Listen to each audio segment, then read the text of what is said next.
people hear that servant school term and don't know exactly what that is, but it's the Deacon and Lay Ministries Formation Program. So, when I was a kid, my grandmother lived about 3 miles away from where I lived. And about once a week, I would go to visit my grandmother to help her carry her groceries home from the grocery store.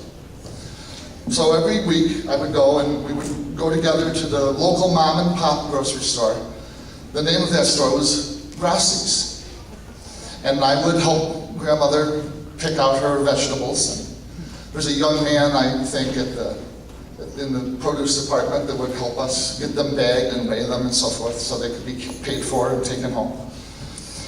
So, I don't know, I was 10. So 40 years later, I was reading a book called Bumping into God. And in that book, the author talks about how, as a kid, he worked in the produce department at his parents' grocery store. So that kid that helped me bag my grandmother's peas and carrots was the same guy who wrote this book. So Father Dominic, that's who that was. And I got to meet him at some point after I read the book.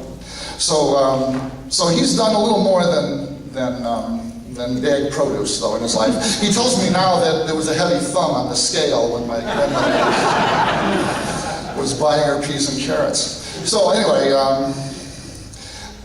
he is a published author. He's an author of 6 books, 2 of which are available at Riley's display over here on the left, on my left, your right. So the 2 of those books available over there, including Bumping into God, which contains the story of his childhood as a produce weigher.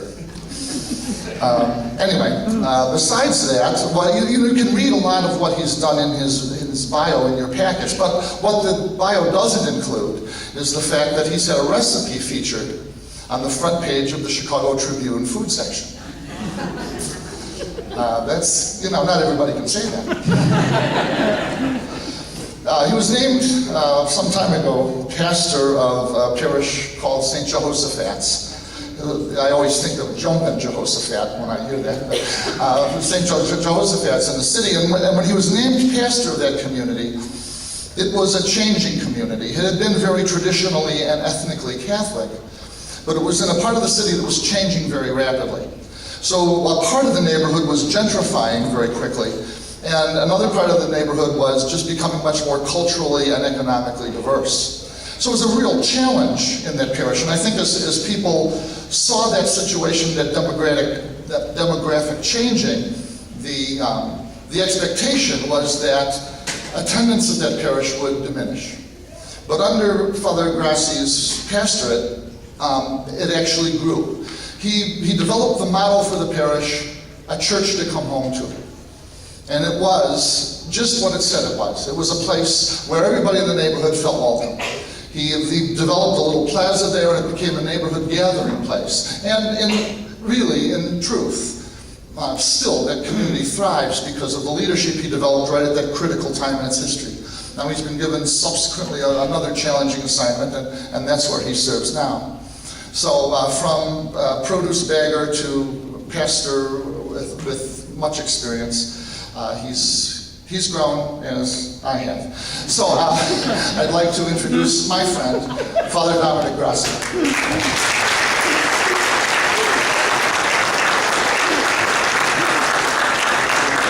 As he's coming up here, I forgot an important detail of that story. That grocery store eventually, his parents retired, and it was, it went away. And they put a community center in that same spot, in that same building. And it was at that community center that I met my wife.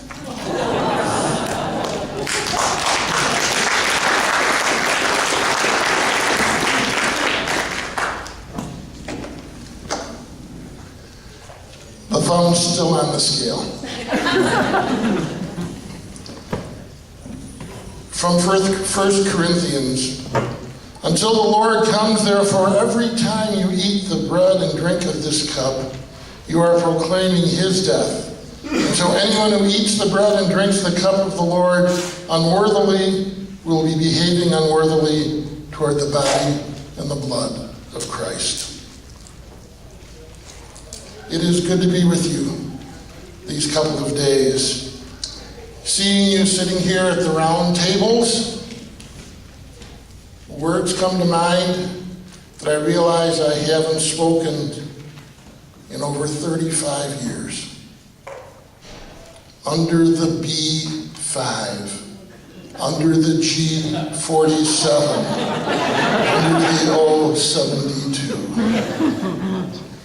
It was a different church. When I was ordained in 1973, I'd been in the hands of the church for 52 of my 67 years of life, starting as a freshman in high school in the high school seminary. 40 years as a priest, 25 years of them as a pastor. So today what you're going to get is very simply some reflections from a pastor who's been blessed to do what he wanted to do when he realized working in the grocery store was not what he wanted to do his entire life. It was a different church when I was ordained in 1973. There were 8 teaching nuns in our school, my first parish, 3 priests and a retired pastor in the rectory, assorted deacons and seminarians and interns running around the place. As we all know, today there are fewer ordained and consecrated doing the work of the Lord, and sometimes we feel that the task asked of us is close to impossible. A few years ago, the Archdiocese of Chicago gathered us in different group settings to announce the new guidelines for marriage preparation.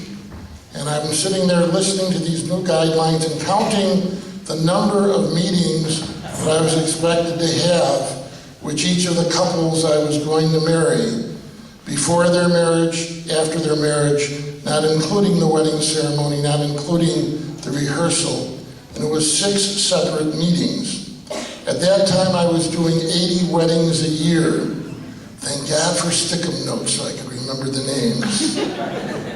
And I realized 6 meetings before and after each wedding, that totaled 560 meeting, rehearsal, and wedding slots.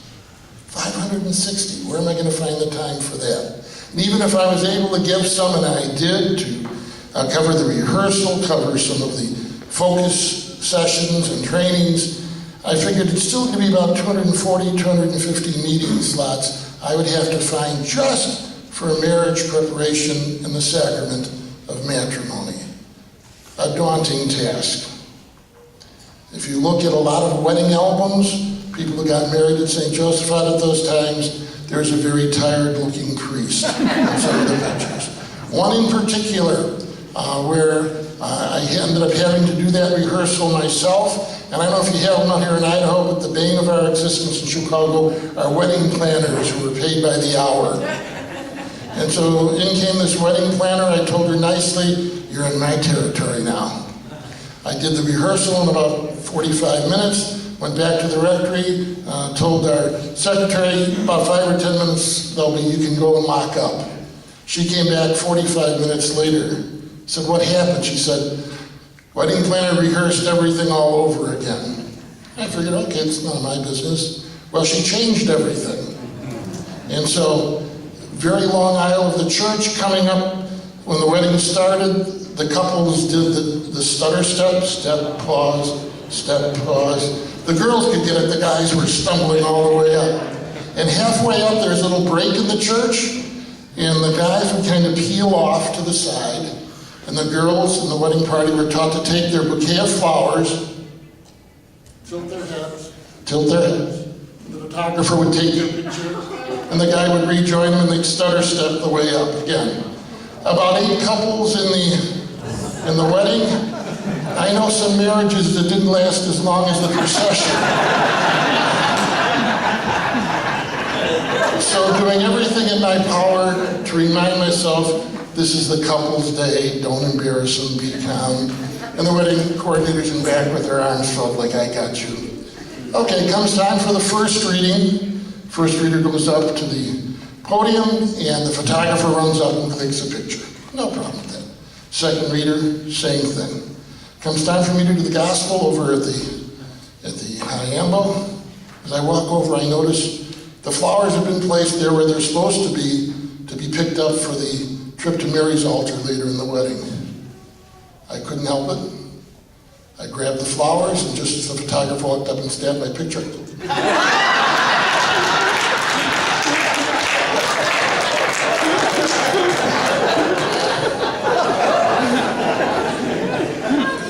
Richard Carlson, in his book, Don't Sweat the Small Stuff at Work, says, when we die, there will still be stuff in our inbox. No matter how busy we are, no matter what we're doing, we're never going to be done with the work of ministry. We just won't be. And that's a good thing. We'll never have the luxury of being all caught up. There will always be more to do. So experts say we should prioritize. How do you prioritize ministry? I don't think you can do it. I tried one of those self-help books, spend 3 hours, we'll show you how to put the stuff on your desk in the way it should be, and you'll save yourself 2 hours a day. I spent 3 hours arranging my desk and a whole week trying to find things I couldn't find after I rearranged everything. It doesn't work. We can't prioritize it. So how do we handle the daunting tasks that we are called to do in our ministry? And at the same time, how are we realizing it's not just the tasks that make us ministers, it is who we are that makes us the ministers that we are. I want to leave you with 2 words to talk today, very simple words that I think are the key to our ministry and what's happening and needs to happen in our ordained and consecrated lives. The words are kindness and integrity. Can't get more basic than that. Where did my reflections on kindness and integrity come from? I'm not going to bore you with it, but suffice it to say that after 60 incredible healthy years, I found myself 3 times facing the prospect of my life either ending or being so compromised that it left me praying to be allowed to please, Lord, let me continue my work as a priest. And I wasn't sure that was going to happen. Lots of time lying in a hospital bed, wondering if I would ever be able to function again. And the last time I was there, met a very wonderful resident doctor from Brazil, and I was just begging my primary care physician to let me be released from the hospital. It had been the second time, 2 major surgeries. I just wanted to get out of the hospital. She was hoping I'd realize I needed to stay a couple more days. And she was going to let the resident make that decision. So a good friend of mine waiting to see if I was going to be released to drive me home, and the resident came in and asked him to leave the room. And he closed the door, and he pulled a chair up next to my bed, and he grabbed my hand, and I could hear my heart monitor go from beep, beep, beep, to beep, beep, beep, beep, beep, beep. What's he going to tell me? What's wrong now? And just as he started to talk, his beeper went off. He said, I'll be back.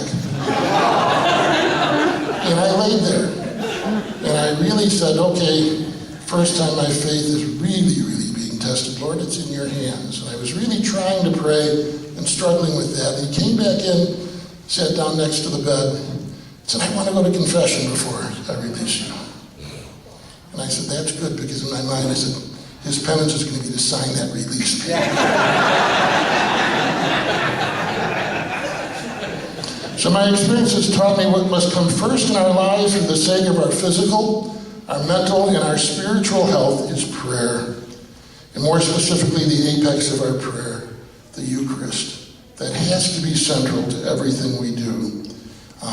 And that's what we heard last night from the bishop, and that's what we're hearing, how essential that is for who we are and what we are.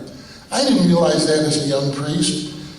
I was teaching in a high school seminary, so that gave me at the parish 6:30 a.m. Mass 5 days a week, in a little basement classroom under the church with the same 6 old ladies at Mass, one of them serving the Mass with a little bell to ring at the consecration. Same ladies day in and day out. And one day, I didn't realize it, but I was on automatic pilot. We've all done that. And I genuflected after saying the words of consecration, stood up, and I could not realize, did I just consecrate the bread or the wine? I didn't know. So I turned to the little lady and I said, what did I just do? And she said, I don't know. And I said, pay attention next time. Then I consecrated, I kept saying if I'd already done that, it wouldn't hurt to do it again. I didn't realize in my youthfulness of energy, saying I'm going to change the world as a priest and teaching the high school seminary, I'm going to bring all these young guys into ministry, that I wasn't focused the way I needed to be focused. It's really, really important. Because we can't prioritize our ministry, it's what makes it so very exciting, isn't it? Not just priests, it's all of us involved in ministry. We don't know what the phone call is going to bring, or the knock on the door, or the email. We don't know. These are not interruptions, they are opportunities for grace. Grace for who's ever at the door, grace for us as well. And there's no such thing as cheap grace. It always comes with a cost. Not all encounters that we have are pleasant or even positive. When I was first ordained, it was the 4th of July weekend. I was left all alone in the rectory on call, 30-room rectory, running around the rectory, trying to find a single roll of toilet paper.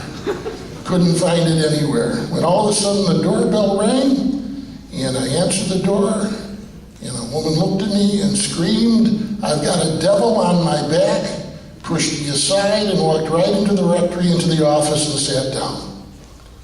I sat down at the other side of the desk. My best brand new pastoral style said, "Can I help you?" And she grabbed the parish seal, was pounding it on the desk, and I'm watching the glass on top of the wood of the desk start to shatter. Thought that could be my head at that point. Didn't know what to do. Pastor came in, saw the scene, called the woman's daughter. The daughter got the woman back on her meds when she brought her home, and everything was okay. I had no clue of what to do there, but I was very close to that flight mode of just running. If we pick and choose who we respond to when they come to us, we compromise our vocation and we lose our integrity. It's as simple as that. We're blocking the Holy Spirit. I can't say I'm going to minister to you, but I'm not going to minister to you. It just doesn't work that way. There's something that is not genuine about that. The retired pastor at that parish said to me one day, if you don't fill a drawer file cabinet, a 4-drawer file cabinet, by the time you retire, with unsigned and angry letters, you haven't done your job. I've been doing a great job.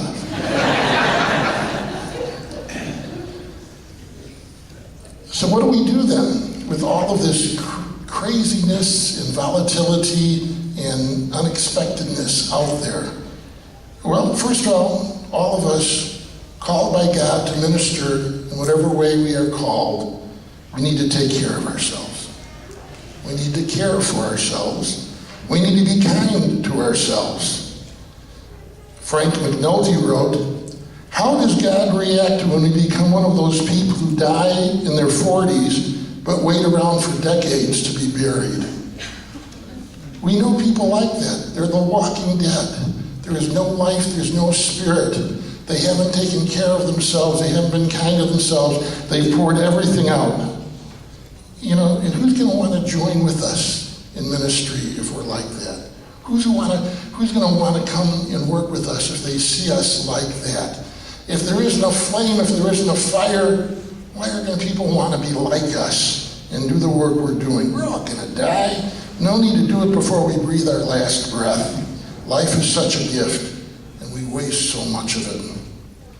As a little child, once a month or so, we'd get my dad's Chrysler and go across the city before the expressways to Mount Carmel Cemetery in the western part of the diocese. When you went to Mount Carmel Cemetery, if you turned to your right when you went in, all the last names on the tombstone began with a vowel. If you turned to your left, all the tombstones ended with a vowel. You had the Irish side and the Italian side.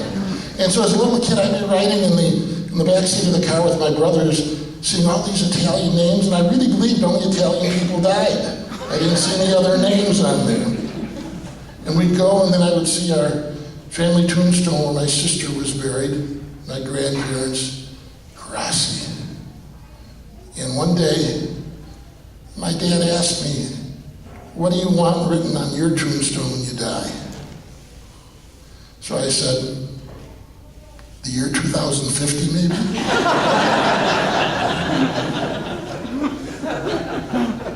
The word I want on my tombstone, the words was very simply, he was kind. Because that's the bottom line in terms of ministry.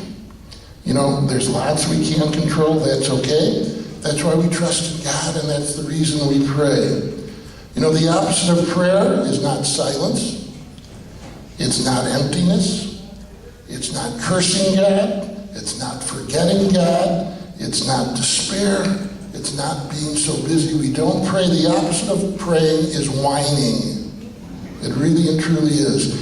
We cannot whine and be ministers with integrity at the same time. We just can't do it. A dear priest friend of mine, a mentor who recently died, once, after very patiently listening to me all through dinner, complain about everything, smiled, looked at me and said, Dominic, you're acting like a martyr who pampers himself. And neither suits you. It's very off-putting. We do it sometimes and we don't even know it. Our responses are the negative responses. We whine about everything. When we pray around the table, we are being kind to ourselves and to one another, as kind as we possibly can be as we share the Eucharist. You see, we need to celebrate, all of us together, not just Eucharist, but also life. What we do around the table, we bring to life, to our world. It's really, really important. We Italians talk about abbondanza at meals. In our family, we used to have something called the ordeal of food on the holidays, Thanksgiving, Christmas, Easter, the big holidays. 30, 35 people would gather. My older brothers would bring their girlfriends for the meal. And my dad would turn and look at me and see this little 110-pound girl with my brother and say, she ain't gonna make it through the meal. And seldom did they, because it was a meal of abbondanza. You would start with the Italian wedding soup, and then you would have the antipasto tray with all the Italian meats, the prosciutto and the soprassato and the mortadella and the Genoa salami and the provolone cheese and all those wonderful mozzarella cheese and gorgonzola and my mom's homemade pickled peppers and the olives with homemade bread. And then after that would come the salad. And after the salad would come the pasta. Homemade lasagna, cannelloni, ravioli, whatever it might be. And the meat that sweetened the sauce, the neck bones, the sausage, the meatballs, the oxtails, all in steaming platters. And we would all share this food and eat, and I'd watch my brother's girlfriends kind of struggle their way through. You had a piece yourself. And then after that, the dishes were collected and the girls would kind of sit back. And to their surprise, 5 minutes later, the same dishes were put back out in front of them clean. And out came the American side of the meal. If it was Thanksgiving, it was turkey. If it was Christmas, it was ham. If it was Easter, it was lamb. With the mashed potatoes and the sweet potatoes and the peas and the carrots. And for some reason in our family, Brussels sprouts, always Brussels sprouts. And you'd watch the girls. And I remember watching one girl get into a very serious conversation with my grandmother so she wouldn't have to put anything on the plate. My grandmother at that time had Alzheimer's and had never spoken a word of English in her life anyways. But this girl was in a serious conversation with her. Another girl took a piece of lasagna and just pressed it down on the plate like maybe you wouldn't notice if it wasn't that tall on the plate. Another girl just got up and left and we never saw her again. Abbondanza, more than enough. That's what happens when we gather around the table. More than enough graces, more than enough blessings. We are gathered together around the altar, the sacrifice of the Mass, to share the abundance of God's love, so much that we carry it with us. And the Italians say you never go home empty, you always go home with a plate of something. But you have to bring the plate back. And there's always got to be some food on the plate you return. And isn't that grace? It's given to us, we share it, it comes back to us. That's what we do in our ministry. It's that constant give and take that strengthens us, it helps us to get through all that we are doing. That's how we are kind to ourselves and to others. But being kind also means challenging ourselves and each other to do what we know in our hearts we should be doing.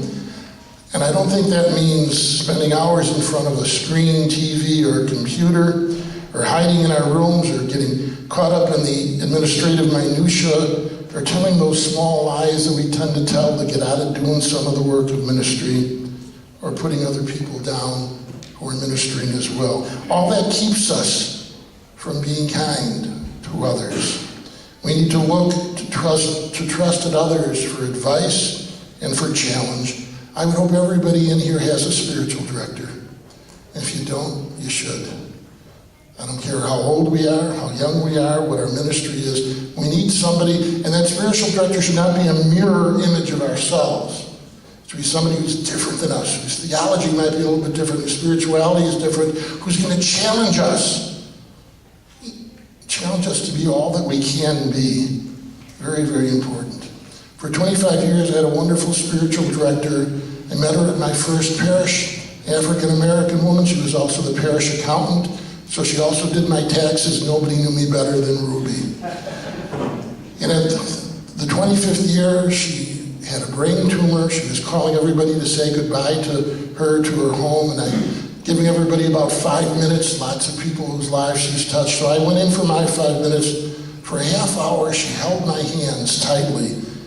Said, baby, she used to call me baby. Baby, you know that God loves you. And I'd say, yes, I do, Ruby. And she'd, baby, you know God loves you. She did that for a half hour before she realized I was starting to understand what she meant. Those were the last words she said to me.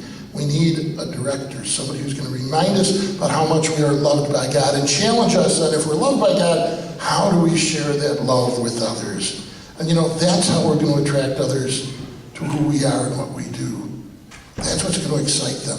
When they feel the power of God's love that comes from us to them, they're going to be compelled to share that love with one another. We need to rediscover the joy of doing what we do, what we're called to do and called to be. That's how others are going to follow us, if they see that joy. Living our lives with integrity, living them kindly, is a challenge and a grace at the same time. Albert Schweitzer said, you should realize that your soul suffers if you live life superficially. We can do our ministry on this level really well. We know all the tricks. We know all the sleights of hand. We can make it look real good. But bringing it down to that deeper level that's going to touch people in their very hearts and the very core of their being, that's what we're called to do. That's what's going to inspire them to join with us, and that's what we need to do. So we have to ask ourselves this question, cut to the chase, okay? What is among all that is in front of us is truly essential for us? What will bring others to join with us? Our answer to this determines if we live our life with integrity or not. What do people need from us? Well, they need the bread broken and the blood shared, the bread and the cup. They need that. That is central to what we're about. They need moments of our time freely given, uninterrupted. We all know people can really work a room. They're talking to you, but they know the next 4 people they're going to talk to because they've looked over the shoulders, and then they get done with you and go right to the next person. That's not it. Whoever comes to us at that moment has to be the most important person in the world. They need us at that moment. Sometimes people just need a hand to hold their hand without any words being said. Sometimes people need the word to be preached with passion, not just in words, but in action. We can preach justice, we can preach equality, we can preach doing good works, but unless it's seen in our very actions, they're empty words. Sometimes people need a compassionate ear that really truly listens to them, with gentle understanding responses when necessary, and responses that can still, in their gentleness, challenge, kindly and without judgment. Sometimes people need just a smile. Sometimes they need a tear shed with their tears, giving them the realization that God loves them. And this is what is really, really important. because this is then the basis for our social action in what we do. If we don't show the individual that comes to us they are loved, then we can't deal with societal or community problems. If all we are is the demagogue on the soapbox and the person here is in tremendous need and in pain, there's a disconnect there. We need people may need us to forgive them, to show them that God forgives them and loves them, which allows them to rejoice that God has not forgotten them. And of course, they need our prayers prayed with them and for them, and it can really, really make a difference. 10 months before I was born in 1946, my sister Anna Maria died in those terrible polio epidemics that were the scourge of the big cities. 7 years old, complained of a stiff neck, a headache, rushed to Cook County Hospital. My parents could only see her behind a glass wall. She was in a ward with other little children. And as the children died, the nurse would come and get you and take you out of that waiting room. And for my parents, it was a hellacious weekend of waiting when the nurse finally came and took them away. They couldn't touch their child, they couldn't hold their child at all. But what did happen was the priest from the parish came in and he insisted, despite what the doctors and nurses said, he wouldn't take no for an answer, that he was going to give my sister her first Holy Communion. She was 7 years old. And he did. And she was buried in her first communion dress. Fast forward to 2 years ago, little second grader at St. Gertrude, little Jake. Super Bowl Sunday, I get the call. His life was coming to an end with his brain tumor. Got ready to go to be with him and his family, and I stopped. I said, First Communion is just a month away. I ran into church, got the Blessed Sacrament. He was going to make his First Communion that night. And got to the hospital. There was Jake, eyes bright, wide open, surprised to see them. He had the mask, he was having real trouble breathing, had his Star Wars gown on. I said, Jake, I'm going to tell your classmates tomorrow, you look just like Luke Skywalker with that mask on. And he smiled from ear to ear. And I wanted to give him his First Communion, and the doctor said he no longer can swallow. You can't do it. Not even a little tiny bit? No. We can't take the mask off. He'll feel like he's drowning. He's going to panic. I said, okay, I got to do what the doctors say. So I broke the host into small pieces and shared it with his family. And as we were praying together, we saw Jake look past us outside the room and smile. He took his last breath. That was the moment he made his First Communion. That's when the Lord came for him, I'm sure. That wouldn't have happened if there wasn't some unknown priest who I never met before I was born who did the same for my sister. That's how we touch people's lives. We never know the depth of the way we touch people's lives. The difference we're going to make. We'll go off in this direction and something's going to happen over here because of us. We'll never know, and we don't need to know, and that's not why we do it. But that's how God works through us. Isn't it a privilege? And it's that privilege that we want to share with others and excite them about the ministry they can join us with. Very, very important. In all that I've said, notice I didn't say that when people come to us, they have to learn the dogma and know the exact doctrine that is our Catholic teaching. These moments they come to us are not for that. That's for a different time and a different place. These are not moments to be judgmental. These are moments of embracing people with God's love. That's really what is so important. We leave that for another time. Noah Ben Shea wrote, there's an old story that if we were to treat every person we met as if they were the Messiah, then it wouldn't make any difference if they weren't. What opportunities we are given when that doorbell rings, when people come to us, to meet somebody that could be the Messiah. Dorothy Day used to say it all the time, and reporters would get mad that we're meeting with her. She'd be interrupted to answer the door to give somebody a cup of coffee or a bowl of soup. It could be the Lord, she would say to them. And that is really true. In a very real sense, they are the Lord. Very, very important. That little plaza we built behind the church was where our street people would gather, much to the chagrin of some of our neighbors. And they would come every morning. We did set some limits between 9 and 12. They could come for a cup of ramen soup if it was winter, or a can of pop. Cookies we would give to them. And we would have parishioners that would answer the door and have it ready for them. So the doorbell rang, and just as I was coming into the rectory, the doorbell rang, and one of our street people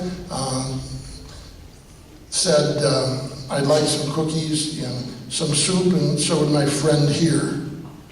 And the parishioner looked, and I said, okay. So I grabbed the soup and the cookies with him, and we went and sat in the park and talked. And I got a chance to meet somebody that wasn't a street person. It was Jim. I got a name. And we chatted. And we shared the soup, and we shared the cookies. And he looked at me and he saw my watch, and he said, you're not one of us, are you? I said, no, but your story is really compelling. Next time, tell the truth. You'll still get the cookies in the soup. A couple of weeks ago, a young man came up to me after Mass looking very troubled. And he said, I have a question for you, Father. And his question was, would God be mad if a person who has done very bad things in life asked God for a blessing? Interesting question. Lots of answers. The worst answer would have been to ignore him. Say, that's a stupid question. Bad answer, snort. What a dumb question. Another bad answer, say yes, God would be mad.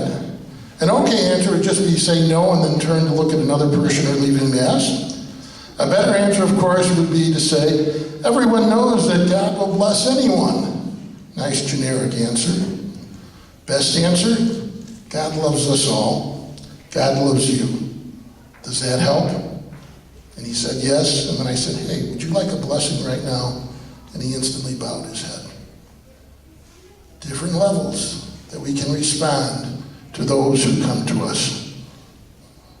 Now there is a caution in all of this. We can all work our tails off, being the best we can be and doing the best we can do and responding to God's love as best we can. All we need is one act that isn't kind, that will unravel all that we do. Treating somebody poorly or somebody else around us treating somebody poorly. We have to hold each other's feet to the fire. You know, there's kind of this old buddies club in ministry that we're not going to challenge one another. With faith and charity, there are times we need to challenge each other when we're not kind, we're not acting with integrity. It's easy to love those who love us. Anybody that brings me cookies, I'm going to love them to death. Harder to love the disagreeable, harder to love those who dislike us. But we're called to do that. Monsignor Jack Egan, one of my heroes in Chicago, a great social justice priest, said, we have to be vulnerable. We must be willing to let people take a little chunk out of us. And that happens in ministry. A little chunk taken here, a little chunk taken there. That's why we need to step away sometimes. We have to be careful that rules and limitations that we set ourselves for whatever reason don't hold back God's grace. Remember, God gives the grace. We don't. We're the conduits through which God shares grace. Again, we do that by being kind and with integrity. What is the kindest response I can give here? Sometimes it's a tough response. That's what is needed, but it is the kindest response. I believe that we need at this time in our church's history more than ever to be kind. First, to ourselves. Arthur Rubinstein, the great pianist from the 50s and the 60s, once said when an admirer asked him how he handled the notes as well as he did, he said, I answer the notes no better than many others, but the pauses, the pauses, that's where the art resides. We need to pause, step back.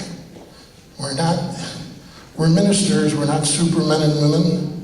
We're ministers, we're not the messiahs. We need to step back and take the time we need to reflect, to regenerate, to reconstitute, to refresh, to refill ourselves with God's graces. It's really, really important. If we're not healthy, we can't be healers. We have to be healthy physically, intellectually, emotionally, spiritually. We really do if we're going to be healers.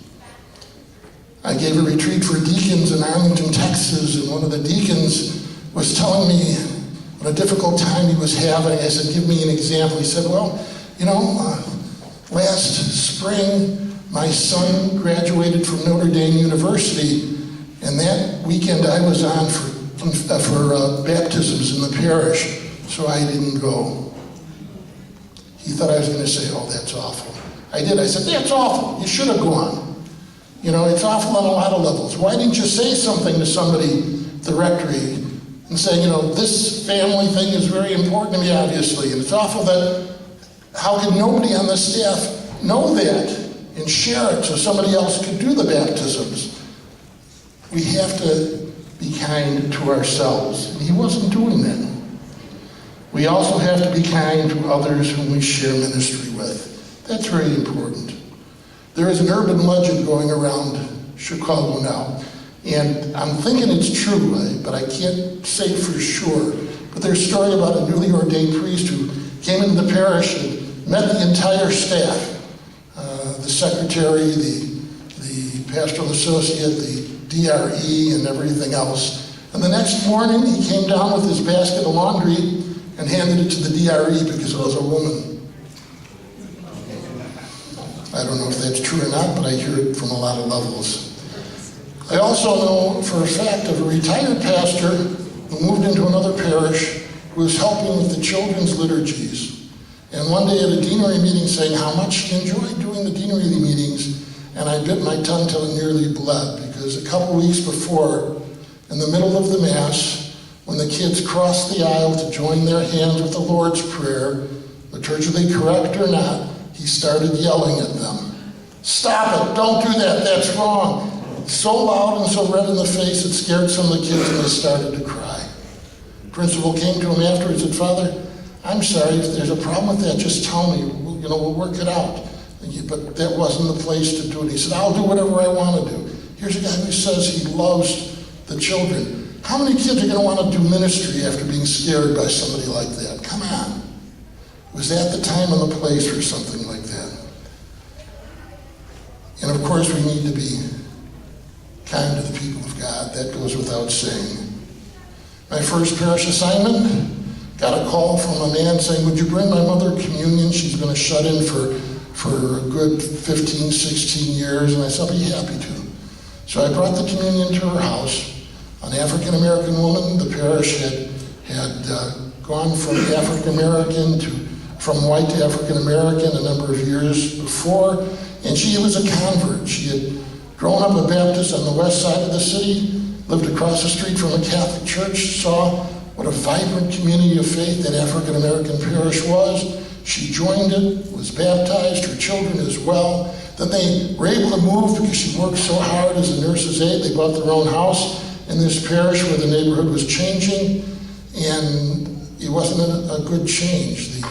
The folks would spit at them coming into church, and the priest would give them communion after everybody else received communion. And so she said to the pastor, I need to talk to you. And he met her on the steps of the rectory and wouldn't let her in.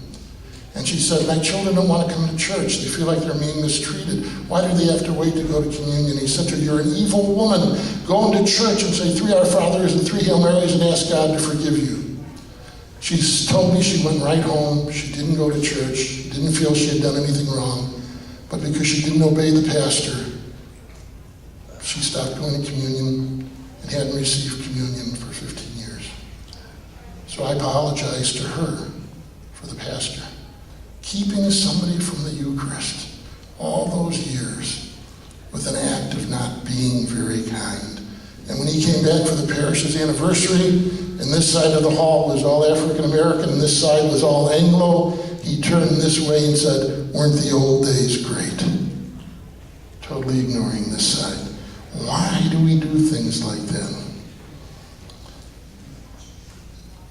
There is a saying, an Italian saying, that I read in a book, and it says, I'm the one cutting the onions, and you're the one crying. we complain a lot. I told my mom, I read this saying, that's not the real saying, they cleaned it up for the book. And she told me the saying. Think about it. When people who are busier than heck in our ministry, and the people around us who should be supporting us in their ministry are complaining, this is the saying. You might want to use it someday. I'm the one laying the egg and you're the one complaining you have a sore ass. That's the real saying. We need to be kind. It has to be part of our DNA because we are the instrument that Jesus uses to make his presence known and felt in our world. His presence is always a kind presence. That's when others are going to want to join with us. The miracle, the marvel of making our Savior present in our world in what we call the church. People are going to be attracted to that. We all know who attracted us to ministry. For whatever reason, there was something there, something really important. The bottom line in our ministry, ordained or consecrated or whatever our calling is, that by being kind in what we do and who we are, we let others experience that love of God that they are being graced with. And this is the goal of our sacramental ministry, our preaching, our pastoral care, our administrating, the witness of our lifestyle, our prayers, our sacrifices, our daily interaction with others. We don't have secretaries at St. Gertrude's. We have MOFIs, ministers of first impressions. They're the ones who are at the door. They're the ones on the phones. It is a ministry. All of our ministries, that's when we help others be graced by God in all that we do and all that we're called to do and all that we're called to be. We do it with joy, with a smile, with a sense of humor and the irony of all of it, because God has to be laughing at our inadequacies, our foibles, our failures sometimes, and we need to laugh alongside God. No matter how busy we are, the bottom line is, no matter what is happening in our lives, we can always make ourselves present to that one person who is there. It really very is important. And we track our success by their response to us. But we also don't track it by that response because we never know what seeds we plant that are carried to blossom somewhere else. When I was in second grade, the parish had a vocation pageant. And they dressed all the little girls in the various habits of the nuns, and that was in the old days. So the Daughters of Charity had the big flying, like Sally Field and things like that, and the flying nun. We guys were much more boring.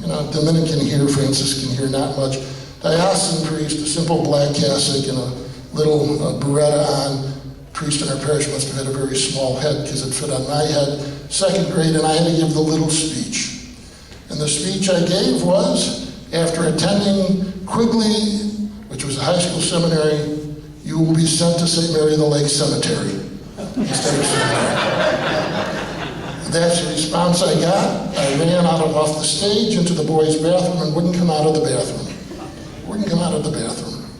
My mother was at the bathroom door saying, you gotta come out. I said, I'm not coming out. She got coming out. She said, I'm gonna come and get you. I said, sister said, no girl can ever go in the boys' bathroom. You can't come in here. She said, you better believe I'm going to come in here. And finally she said the words that when today I'm hurting, when I feel what I'm trying to do and be makes no sense, I remember my mom's words and I feel so much better.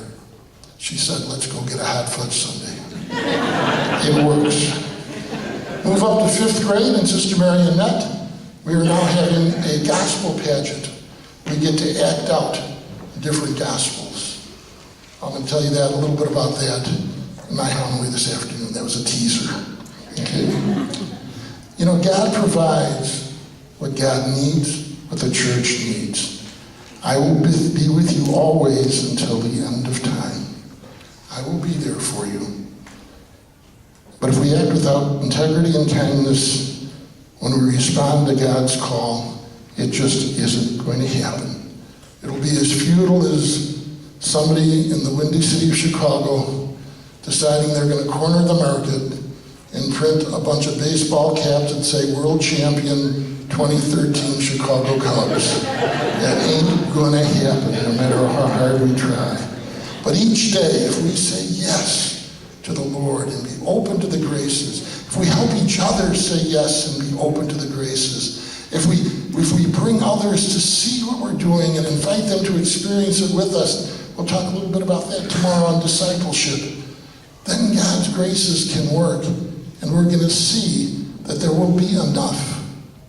There will be enough people to shepherd God's people, to walk with God's people, to heal God's people, most importantly, to love God's people. Thank you.